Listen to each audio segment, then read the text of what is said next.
అది మామూలు వీధి కానే కాదు. ఆ మాటకొస్తే ఆ వీధి కింద మరో ఐశ్వర్య లోకం ఉంది.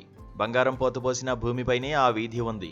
అదే మార్గం పైనుంచి అన్ని వేల టన్నుల బంగారంపైనే నిత్యం రయ్యి రయ్యమంటూ కార్లు, బస్సులు పరుగులు తీస్తాయి. నగరంలోని వారు తెలుసో తెలియకో ఇలా విలువైన నిధి నిక్షేపాలపై నుంచే అటు ఇటూ తిరిగేస్తుంటారు. అసలు ఏమిటి మిస్టరీ? అంత బంగారమేంటి? దానిమీద నుంచి నడవడమేంటి? అంతా విచిత్రంగా ఉందా? సాధారణంగా మనం బంగారంతో నిండిన గదుల్ని, ఒకదానిమీద ఒకటి పేర్చిన బంగారు కడ్డీలను సినిమాల్లో చూస్తుంటాం.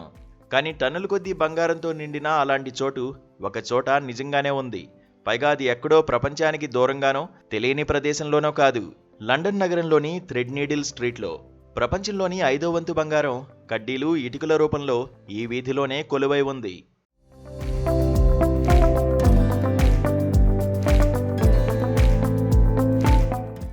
బ్యాంక్ ఆఫ్ ఇంగ్లాండ్ భూగర్భంలో భద్రంగా దాచిన బంగారమే అదంతా. భూమి లోపల నిర్మించిన ఈ వాల్ట్ ప్రపంచంలోని అత్యంత భద్రమైన ప్రదేశాల్లో ఒకటి. న్యూయార్క్ ఫెడరల్ రిజర్వ్ బ్యాంకు తర్వాత ఎక్కువ బంగారు నిల్వలు ఉన్న రెండో అతిపెద్ద స్వర్ణాగారం ఇదే. ఈ బ్యాంకులో దాదాపు 4 లక్షల బంగారు కడ్డీలు ఉన్నాయి. ఒక్కో కడ్డీ బరువు 12.5 కిలోగ్రాములు. మొత్తం బంగారం బరువు సుమారు 5,000 టన్నులు. దీని విలువ 63 లక్షల కోట్ల రూపాయలకు పైనే.